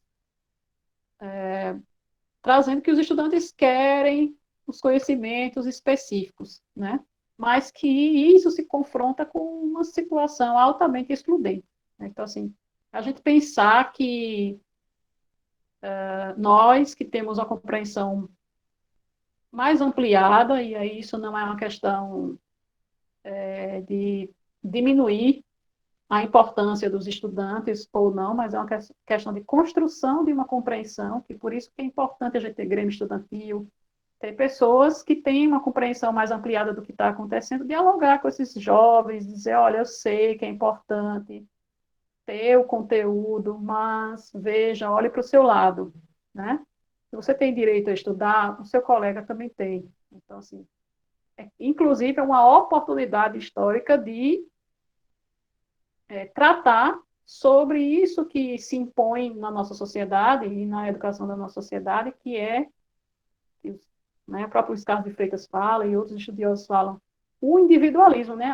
A nossa sociedade, ela tem uma base econômica, uma base política, e uma base subjetiva a base dos valores, né? Ela é calcada no individualismo, na última potência, na competição, né? Na ideia de que eu só sou eu e eu só sou uma pessoa boa se eu for melhor que o outro, né? Então, assim, isso é uma situação que a gente não tinha vivido com tanta, né, assim, com tanta grandiosidade, digamos assim, como agora. Então, até é uma oportunidade da gente dialogar com os jovens, mostrar que essa forma, né, com esses valores educacionais que a gente vive, não dá mais, né? Chegou o limite, e a gente precisa de uma outra proposta de educação, né, que valorize as ações coletivas, que a solidariedade, né, enfim, tudo isso. Então, assim, é um momento mesmo, Maria Cícera, e aí um grande abraço, Maria Cícera, né, queridíssima, foi nossa aluna lá em Arapiraca e hoje é um baita profissional. É um momento da gente refletir sobre essas condições que a classe trabalhadora tem para acessar o ensino escolar, o ensino superior, né? Então, o ensino, né, a educação, como bem a Isadora falou, né? Então, a educação não é só a aula, né, em si. O Luciano, né? Um abraço também, Luciano, querido, me orientando também lá da UFAL. A educação do campo, e aí para todo mundo, né, é importante a gente dizer, ela tem particularidades, e ela tem uma conquista grande, que eu acho que vale a pena nesse momento a gente trazer à tona, Luciano. Não sei de que forma, mas que a gente poderia aprofundar essa discussão, né? A conquista do tempo escola e tempo comunidade. Então, seria esse o momento para a gente tratar do tempo comunidade, né? Que questões do tempo comunidade a gente poderia estar tratando? A gente trata muito as escolas na zona rural, né, nas escolas do campo, como se fosse uma escola igual à escola da cidade lá no campo, né? Então, a gente precisa, talvez, avançar nisso, eu não sei, a gente não tem tempo aqui para aprofundar, né, mas acho que a gente poderia pensar nesse aspecto, né? E aí é também uma possibilidade para a cidade, né? Poxa, não é o momento de a gente estar cuidando de limpar a casa, de limpar tudo que a gente traz de alimentos para dentro de casa, de cuidar dos nossos entes queridos, né? Gente perdendo entes queridos. Então, assim, a pressão do aluno trabalhador, como a Isadora colocou, né? A pressão psicológica que se vive diariamente dos estudantes trabalhadores, de chegar em casa e não saber se foi contaminado ou não, se está contaminando uma pessoa da sua casa. Então, é todo esse momento que a gente está vivendo que a gente pergunta como é que a gente vai, afinal de contas, estudar numa condição como essa, né? A Maria Clara, né, foi fundamental, Maria Clara, o adiamento do Enem, né? Então, isso dialoga também com essa questão que Maria Cícera traz, né? Porque um pouco da inquietação dos estudantes que eu quero os conteúdos, eu quero, porque estava vendo que está ficando para trás, porque a juventude quer entrar na universidade, quer, né? Quer avançar nos seus estudos, né? E isso é muito bom.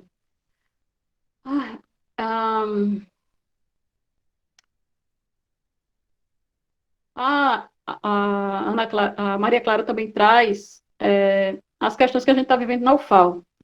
Né? Então, assim, a UFAL é uma expressão do mais geral, né? A UFAL ainda está mais, digamos assim, avançada porque suspendeu o calendário acadêmico. A gente tem situações piores, tem situações que as universidades não suspenderam os calendários acadêmicos. Né? A gente suspendeu os calendários acadêmicos e estamos numa batalha interna para garantir uma organização antes de entrar no tal ensino remoto, que não é EAD. Né? Então, se até hoje esse ensino remoto não foi implementado desde março para cá, foi porque a gente vem discutindo bastante, mostrando que isso que Luciano colocou, Isadora também colocou, né? Tem um dado aqui que tem 27% dos brasileiros, eles não têm internet porque eles não têm cobertura, né? Eu cheguei na UFAL de Arapiraca em 2009, né? E quando a gente chegou, o campo já estava instalado. Naquela época, ela era a Telemar, né, era a empresa que fazia a telefonia local. Eles não queriam estender a linha telefônica que levava a internet junto, né, a fibra óptica, para o campus. Vocês imaginem, né? Então, assim, a depender da zona rural, que interesse essas empresas privadas. Por isso que a privatização dos serviços essenciais, né, é tão grave. A gente pensa que não, né? Mas, assim, que interesses as empresas privadas têm de atender uma necessidade social e não uma necessidade do lucro, né? Então, isso é uma coisa que está posta para a gente. Na UFAL, a gente está fazendo essa discussão, principalmente tentando garantir que seja feita uma pesquisa detalhada sobre a situação de cada estudante, porque, veja, uma vez matriculados, os que já estão dentro, matriculados, eles têm o direito de cursar, né? Tem o direito de cursar. Não é porque o fulano tem internet, computador e tudo na casa dele, e ele pode, e a gente pode deixar uns para trás. Não é assim que funciona. A educação é um direito, a pessoa está matriculada, ela tem o direito de estudar, né? A Paloma vai colocar essas questões também na UNEAL, né, que aconteceram, a mesma coisa, e a Paloma traz uma questão importantíssima.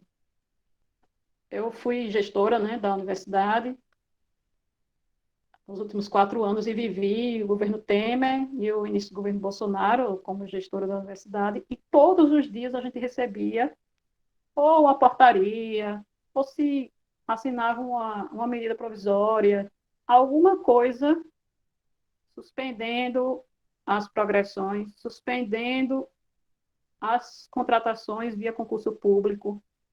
Então, assim, a gente está vivendo um momento em que está se atacando a universidade, né, os serviços públicos em geral, eu vou falar da universidade, mas da mesma coisa, né, a educação básica sofre com a mesma coisa, né, não se tem mais concurso de efetivos, é só na educação básica, né, o pessoal da monitoria, então é um trabalho mais precarizado, né, que em muitos casos, em várias redes do país afora, foram mandados embora durante a pandemia.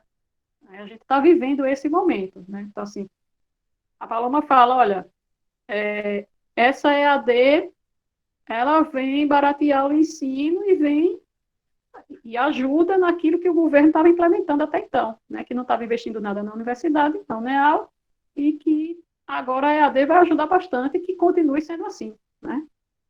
E ela tem toda a razão. Para vocês terem uma ideia, tem um grupo aqui no Brasil que demitiu 300 professores via uma mensagem de pop-up quando o professor abriu o ambiente virtual para dar aula, chegou lá, foi demitido 300 professores. 300, agora não faz nem um mês isso. E o que eles estão fazendo? Eles estão usando inteligência artificial para substituir esses professores. As aulas já estão gravadas, né? Os professores já deram aula, está tudo gravado, e a correção das atividades é feita por inteligência artificial. Vocês imaginem o que é isso, né? Imaginem vocês que viveram a universidade como a gente conhece, no campus, andando de um lado para o outro, fazendo projeto de extensão, indo na biblioteca, sentado no pátio com o colega, vivenciando todo aquele movimento que é uma universidade, né? agora você está lidando com um robô, né? Então, a gente tem exemplos disso, né? Quando a gente liga para tentar cancelar uma linha telefônica, quando a gente consegue falar com a pessoa, né? A gente quase solta fogo de artifício, né? Então, assim, é isso que está posto para a educação brasileira e a gente vai ter que fazer luta para dar um freio nisso, né? A Maria Vitória, do IFE, né? Também foi estudante que era ETIFAL, virou Cefet, agora é IFE, né? Essa questão das atividades remotas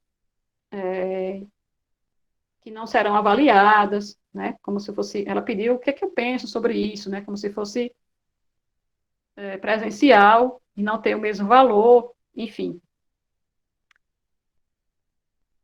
Isso foi proposto também aqui na UFAL, né? E qual foi o raciocínio que a gente fez? Bom, se a gente vai fazer, primeiro que vai ficar uma parcela dos nossos estudantes de fora, né? Se a gente for ofertar. Aí dos que ficam, lá, assim, 2 dias depois ele pode pegar Covid e abandonar, porque ele vai ter que fazer tratamento, enfim. Ou então uma pessoa na casa dele. Então, assim, a gente foi pensando, vale a pena mesmo a gente fazer, ofertar maior trabalho para fazer isso, para no fim, né, a gente está colocando atividades que são obrigatórias, que não vai ter avaliação, ainda bem, né, que não vai ter avaliação, né, isso é importante, não ter avaliação, mas assim, que são obrigatórias, que o aluno vai se sentir de uma maneira ou de outra, né, tendo que fazer essas atividades, porque senão ele vai ficar para trás igual o outro, que já ficou para trás, né, ele não quer ficar igual o outro. Então, a gente pensou, olha, né, a gente vai fazer isso 2 vezes, porque aí quando volta, aí olha o caos que cria, né? Aí a gente vai ter que separar os que fizeram durante a pandemia dos que não fizeram. E aí, só que a proposta quando a gente está falando de atividades na pandemia, né, que a gente estava falando, é que isso seja uma proposta rebaixada. Então, assim, quem faz aquele componente curricular fora da pandemia vai fazer ele completo, com tudo que tem direito, com um nível de qualidade. E quem faz durante a pandemia, faz em outro nível, um nível super rebaixado. O Ricardo Antunes vai dizer isso, acho que é muito importante que a gente pense sobre isso. Isso é um caminho sem volta. A gente tem que escolher. Porque se a gente disser que é possível fazer ensino superior rebaixado, depois a gente quiser voltar para elevar o padrão, aí o governo vai olhar assim, não, mas não é possível fazer com menos? Por que você quer fazer com mais? Para que ele vai mandar dinheiro para a gente? Estou falando aqui a partir do curso de Educação Física, né? Pensando lá. Para que vai mandar dinheiro para comprar bola? Você já deu aula de esporte EAD? Para que você precisa comprar mais bolas? Para que você precisa de material? Para que você precisa? Então, assim, é um caminho sem volta. A gente tem que pensar muito seriamente sobre isso, muito mesmo. Né? Da gente rebaixar a educação. Quando a gente quiser voltar ao que era antes, a gente não vai conseguir voltar. A depender de como as forças políticas se organizem e coloquem, né, a sua reivindicação em movimento. Né? Então, você vai ter precisado de muita luta política agora, e esse tem que ser o centro do trabalho, né? E Vinícius, por fim, né?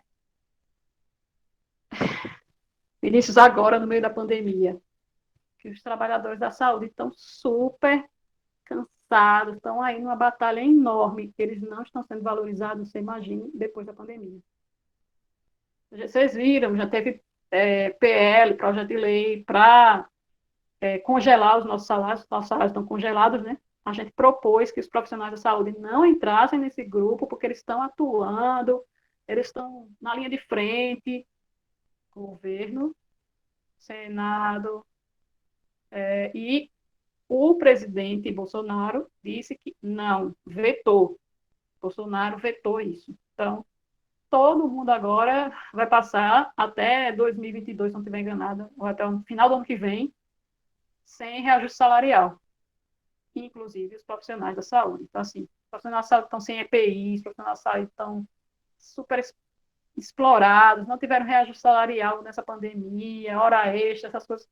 Enfim, a gente está recebendo notícias, e assim, para fechar, o Brasil é o país onde mais morrem profissionais da saúde nessa pandemia devido à Covid-19. Então, na minha avaliação, não vai ser mais valorizado, né? E depois da pandemia, a gente seria reestruturar todas as escolas, todas as universidades, então, assim, não está no horizonte, né, construir mais prédios, mais salas, mais... Ao contrário, os governos estão investindo para fechar as escolas, investindo para fechar determinados campos. Já tem campos dos IFES fechando em outros estados. A gente está nesse processo, né? E aí, não, a gente não pode desanimar, ao contrário, isso tem que ser motivo da gente se colocar à disposição para a luta, né? Para organizar a luta pelas nossas reivindicações. Vamos lá. Obrigada, professora. Como só o Paulinho e a Marina falaram até agora sobre as inscrições, vamos encerrar com os dois, tá? Vou fazer a fala deles, a pergunta, e depois a senhora responde e aí a gente encerra, tá bom? Marina, por favor.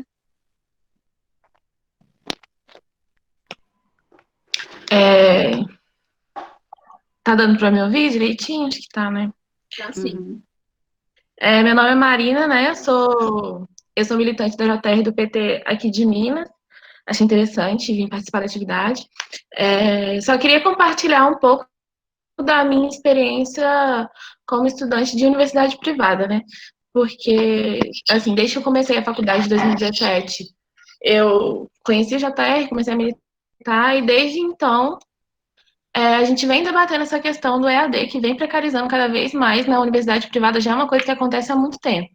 Desde o meu primeiro período eu tenho matérias EAD, matérias importantes EAD, e eu participei do diretório acadêmico, né, do movimento estudantil de lá, e todos os diálogos que a gente tinha era sempre falando que não tem nada para fazer, que isso vai acontecer, né, e na época a gente achava que era uma coisa exclusiva das universidades privadas, porque, assim, as universidades privadas, elas são grandes empresas, né, que estão sempre querendo priorizar o lucro delas, e a gente sabe que o EAD é uma forma de baratear, como foi já bem dito aqui. E me assusta muito ver agora como que o governo está, assim, o governo e o próprio capitalismo, né, estão aproveitando de uma situação pandêmica para levar isso para as universidades públicas, né, que já é um projeto de desmonte da universidade pública há muito tempo, mas não tinha essa questão da EAD avançando no quesito universidade pública mesmo, pelo que eu observava. E aí a gente vê que as empresas, que são as universidades privadas, elas cada vez mais elas estão gostando dessa situação das matérias online, porque já era o que elas queriam fazer. O próprio MEC já tinha permitido que 40% da nossa grade, da grade das faculdades particulares fossem AD, agora é 100% como eles pareciam querer desde sempre. E só compartilhar mesmo a experiência que a gente está tendo, né, desde o começo da faculdade, que é uma precarização enorme, que eu tive, por exemplo, esse semestre, eu tive matéria de legislação EAD, uma matéria super importante para a minha profissão, que eu faço arquitetura, as pessoas que estão fazendo a minha faculdade não saem preparadas para serem arquitetas, né, porque a gente não está tendo a matéria da forma que deveria. A faculdade já, no contexto geral, já não ensina tudo que a gente precisa, e agora está ensinando cada vez menos. E é preocupante ver como é que esse projeto de desmonte da educação, tanto privada quanto particular, está avançando. E como que eles estão se aproveitando desse momento para colocar isso como realidade, né, nossa. E ver como é que vão ser as consequências para o futuro. Eu acho que era só isso, essa contribuição mesmo de uma realidade de que a gente vive esse EAD. E muito boas o debate que está sendo feito aqui. Só isso mesmo. Obrigado, Marina. PH?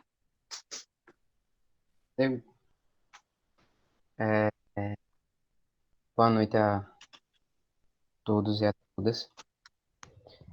Primeiro eu queria parabenizar a iniciativa da da coordenação da JR do PT aqui de Alagoas por ter organizado essa atividade, que eu acho que é mais um alívio para a gente saber que tem pessoas discutindo a questão da EAD e buscando saídas para esse problema durante essa pandemia. O que não é o caso nem do governo federal e muito menos do MEC. Antes de começar a reunião, a atividade, eu estava vendo aqui uma notícia que saiu hoje, que o MEC divulgou um protocolo para a volta das aulas presenciais e sem estabelecer uma data para que isso fosse aplicado. Então, enquanto a gente está discutindo aqui, a gente está vendo, principalmente aqui no estado de Alagoas, e não só aqui, mas em todos os estados, o crescimento descontrolado do Covid, o, o Ministério da Educação pretende voltar à normalidade dentro das universidades. E aí dialogar um pouco com o que o Vinícius trouxe, como eu também sou, ele é graduando em Educação Física, eu sou graduado em Educação Física, a gente fez o mesmo curso, digamos assim. Quando a gente vê esse protocolo que o MEC tenta impor agora, que recomenda, deixa eu ver aqui, medidas individuais, como o uso de máscaras, cobrindo a boca e o nariz, lavagem das mãos com água e sabão, higienização com álcool e gel, evitar cumprimentos com beijos e abraços, respeitar a distância de 1,5 m, mais de uma pessoa, manter cabelos presos, etc, etc. Como é que isso vai funcionar nas nossas aulas práticas de educação física? Como é que a gente vai ter uma aula de ginástica, por exemplo, no nosso curso de graduação, com distanciamento social? A gente vai fazer, por exemplo, uma figura humana com uma pessoa só, com distanciamento. Como é que isso vai funcionar? Como é que a gente vai, enfim, botar as questões, ter uma aula de luta, uma oficina de jiu-jitsu. Como é que a gente vai fazer isso no momento de pandemia? E o pior, como é que a gente vai fazer isso, atividades de educação física, dentro da educação básica, com as crianças? Como é que a gente vai juntar as crianças para fazer das nossas aulas práticas? A gente vai regredir a achar que a educação física é só uma disciplina teórica? Vamos ficar só na sala de aula explicando para os estudantes como é que faz as coisas? Ah, porque no meu tempo, a ginástica a gente fazia assim, era assim, agora vocês não podem fazer. Então é um problema grave o Ministério da Educação e o governo está jogando para nós enquanto professores em formação e professores já formados. E, e aí apontar uma saída. Bem, de mão beijada, o governo Bolsonaro não vai dar nenhuma conquista para a gente. A gente não vai ter conquista nenhuma desse governo. Mas a gente precisa resistir. A gente precisa fortalecer os nossos instrumentos de lutas. Então, são os professores formados fazer a luta no Sinteal, aqui em Alagoas, ou nos sindicatos de professores nos outros estados. Os estudantes fazer o combate dentro do seu DCE, dentro do seu centro acadêmico, buscar iniciativas de organização. Organizar, porque só com a organização a gente vai conseguir colocar um fim nesse governo autoritário do Bolsonaro. E era isso que eu tinha para colocar. E parabenizar a professora Joelma pela fala dela, pela aula que sempre traz muito a agregar na nossa formação política. Obrigado, PH. E para encerrar aqui, também tem um comentário do Abraão Santos, que é estudante do curso de Licenciatura em Matemática da UFAL. Falou que a aula é muito boa, as discussões, principalmente os apontamentos de professora Joelma, também foram muito bons. Ele não quer ligar o microfone, mas gostaria de pedir indicações de literatura. Acho que é acerca do tema da aula, né? Que engloba o tema. Como mais ninguém comentou nada por aqui, passo agora a falar para a senhora professora. Então, vamos lá, né? Agradecer aí as contribuições de Marina. Importantíssimo, né, que venha uma pessoa que está vivenciando isso e coloque, né, para ficar parecendo que é coisa da gente que é do contra, né? Então, assim, a gente mais do que nunca vive um momento no Brasil de que a gente precisa sair do senso comum. Nós precisamos elevar e entender que o que se coloca, né, para a grande maioria da população brasileira hoje, que são pensamentos, enfim, né, que a gente está chamando aí de protofascistas, né, ou seja, pensamentos racistas, LGBTQI+, fóbicos, enfim, uma série né, de elementos que circulam na nossa sociedade, né. Isso entra também pela via da homogeneização de determinadas características no ensino, né? Até pouco tempo a gente tinha a discussão muito em voga da escola sem partido, se quer homogeneizar o ponto de transformar, né, a educação em algo asséptico, digamos assim, né? Fazer a asepsia das contradições da realidade desses conhecimentos, né? Fingir que existe uma realidade que não existe e tentar fazer com que as pessoas vivam numa realidade paralela que não existe do ponto de vista desses conhecimentos que vão ser veiculados, né, que já estão sendo veiculados, como bem o PH colocou, né, Marina colocou, você é uma arquiteta, as pessoas que se formam na arquitetura não saem preparadas por um dado fundamental, né, que o Irinaldo começa perguntando, o PH coloca também com os elementos da educação física, né, a fragmentação teoria e prática, ela é uma coisa proposta e posta intencionalmente, deliberadamente, pela sociedade capitalista com a divisão social do trabalho. Então, se divide o trabalho entre os que pensam e os que fazem. Então, portanto, a gente tem uma elite que vai, né, se apropriar dos conhecimentos, né, que possibilitam a dominação, né, de determinados setores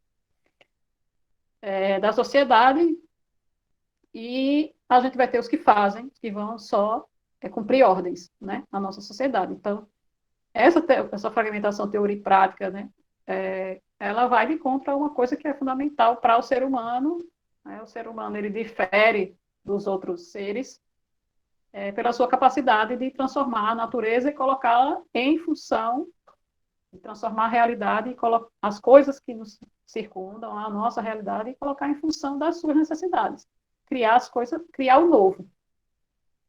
E o ser humano cria o novo a partir de um dado concreto. O ponto de partida é a própria realidade. E a realidade, ela não é só prática e ela não é só teoria, né? Ela é uma realidade complexa. Então, e essa discussão está sendo feita nos cursos. Os cursos, por exemplo, da área da saúde, PH, da nossa universidade, discutiram e rechaçaram isso que o MEC vem tentando implementar desde o início da pandemia, né? Sobre essa justificativa. Não tem como mais, a gente chegou num ponto que não tem como mais separar teoria e prática, né? Então, não tem como você fazer uma formação humana consistente, separando teoria e prática, né? Uma coisa que não passa mais, que não deveria passar mais. Mas, como a gente vive numa produção capitalista, tudo vira mercadoria e tudo vai sendo construído e tensionado por essa intencionalidade de geração de lucro e de levar as pessoas a se conformar, a se ajustar à realidade e não fazer aquilo que a natureza humana quer, transformar a realidade, né? Então, o modo de produção capitalista faz isso com a gente e está fazendo isso, tentando fazer isso com a educação, né? através dessa tábua da salvação que é a EAD agora, né? Então, assim, não faz sentido nenhum, inclusive a área da educação física ainda é, né, não sei se é pior, né? Não posso dizer isso que é pior, mas tem uma característica que ela só existe porque os objetos da educação física, eles são feitos por nós mesmos, né? Assim, por nossos corpos, com a gente, com as pessoas em si se relacionando, né? E assim as atividades existem, né? Se não existem pessoas jogando futebol, não existe futebol, né? Então, não existe teoria de futebol se não existe jogo de futebol em si, né? Objetivamente falando. Então, essa discussão da teoria e prática está sendo feita e foi muito bom você ter tocado nisso porque isso rebaixa, né? É o rebaixamento explícito. É um escândalo isso que está acontecendo no nosso país, precisa dizer isso. Propor, né, uma educação mais esvaziada, mais rebaixada, porque na leitura, né, da classe burguesa que vem comandando, né, essas grandes corporações, a gente precisa dar uma educação, sim, para a classe trabalhadora, ter não muito, né? A gente precisa dar um pouquinho, mas não o suficiente para que ela se reconheça como classe em si, para que ela se reconheça enquanto um ser humano com um mínimo de dignidade e possa atuar na sua realidade, né? Então, assim, Abraão, temos muitas sugestões de literatura aí, né? O que eu posso dizer, eu falo com base na literatura marxista, logicamente, com os clássicos do Marx, do Engels, do Lenin, do Trotsky, né, para falar da teoria do conhecimento marxista, materialismo histórico dialético, do ponto de vista da educação, muito baseada na pedagogia histórico-crítica. Então, os trabalhos do professor Dermeval Saviani e do seu grupo, né? Então, tem o Newton Duarte, tem, como eu falei, o Luiz Carlos de Freitas, que fala sobre o mundo do trabalho, o Ricardo Antunes. Então, são todos professores que têm textos que estão disponíveis na internet, que a gente pode acessar, e também tem as próprias palestras dele agora online, né, que eles deram, inclusive agora no momento de pandemia, que também são muito boas, que estão aí acessíveis, né. Então, era isso, e assim, agradecer essa oportunidade, essa possibilidade de estar conversando, né, com todos e cada um e cada uma que está aqui hoje, e dizer que a gente precisa mesmo, é um momento de virada na história da humanidade, eu vejo assim, a gente está naquele momento assim de que as coisas estão se acirrando a um nível que a gente nunca tinha visto antes e numa velocidade impressionante, né? Então, assim, do ponto de vista da educação, é um momento de virada que a gente precisa acompanhar de perto e com muita luta para não deixar que usurpem esse direito que é a educação, né? Que é a educação pública, esse patrimônio que é a educação pública e gratuita, socialmente referenciada no nosso país, né? E aqui nos nossos locais de trabalho e de estudo. Deixar um abraço aí para todos da JR e desejar que vocês continuem com essas ações, vocês ampliem seus quadros, a juventude precisa estar organizada. 2013 já mostrou o que significa a juventude não estar organizada nos instrumentos criados pela classe trabalhadora. Obrigada, professora. Obrigada pela participação. Obrigada a todos também. E para encerrar agora, eu vou passar a fala para a Paloma. Paloma, por favor. Então, gente, mais uma vez, boa noite. Para encerrar aqui, primeiramente, eu queria agradecer também a professora Joelma, né, que trouxe esse debate para a gente. Foi uma contribuição muito boa para a nossa formação, enquanto estudantes, enquanto professores, todos que estão aqui presentes, para entender um pouco mais desse contexto que a gente está vivendo. Queria agradecer também a todos que se inscreveram, que vieram aqui participar, né, da nossa atividade. Eu espero que vocês tenham gostado, espero que a atividade tenha contribuído aí para a formação de vocês. que o debate tenha contribuído para a formação de vocês. E deixar também para encerrar mais uma reflexão para a gente do quanto é importante momentos como esse, né, que são momentos de dialogar, como é importante momentos que a gente se organize. E aí eu já venho convidar vocês a estar aí participando mais das nossas atividades da JE, e sempre estar aberto a quem quiser e quem tiver interesse de participar. A gente está vivendo em um ano onde é necessário a organização, tanto da juventude como da classe trabalhadora. Como a professora Joelma frisou aí no final da fala dela, a gente já teve uma experiência do que foi a juventude e a classe trabalhadora não está organizada, que foi 2013. Então, vamos aproveitar, né, agora a nossa segunda chance, digamos assim, que a gente está tendo, e vamos nos organizar, porque os tempos que a gente está vivendo pede que a gente esteja organizado. E querendo lembrar também que tanto nessa questão da educação, como em toda a questão que a gente está vivendo no país, né, da retirada de direitos desse governo, deixar que a gente está lutando pelo fim do governo Bolsonaro, como a gente viu aí, né, frisando a questão da educação. A gente teve a saída do ministro agora, e a gente viu que com a saída do ministro não mudou nada, a gente continua com o problema, então a gente tem que focar que a raiz desse problema está no governo Bolsonaro. Então, não adianta a gente tirar um ministro, não adianta a gente focar em algumas coisas específicas se a gente não estiver focando na raiz do problema, que é o fim desse governo. Então, eu já deixo o convite para vocês a se organizar com a Juventude e Revolução do PT. Quem tiver interesse pode entrar em contato com a gente, o convite está aí aberto a todos. Ao final dessa atividade, a gente vai estar criando a lista de transmissão para o pessoal que colocou lá na inscrição que queria receber os nossos materiais. Quem não colocou e quiser receber, tenha mudado de ideia, espero que tenha mudado de ideia, quem colocou que não queria receber.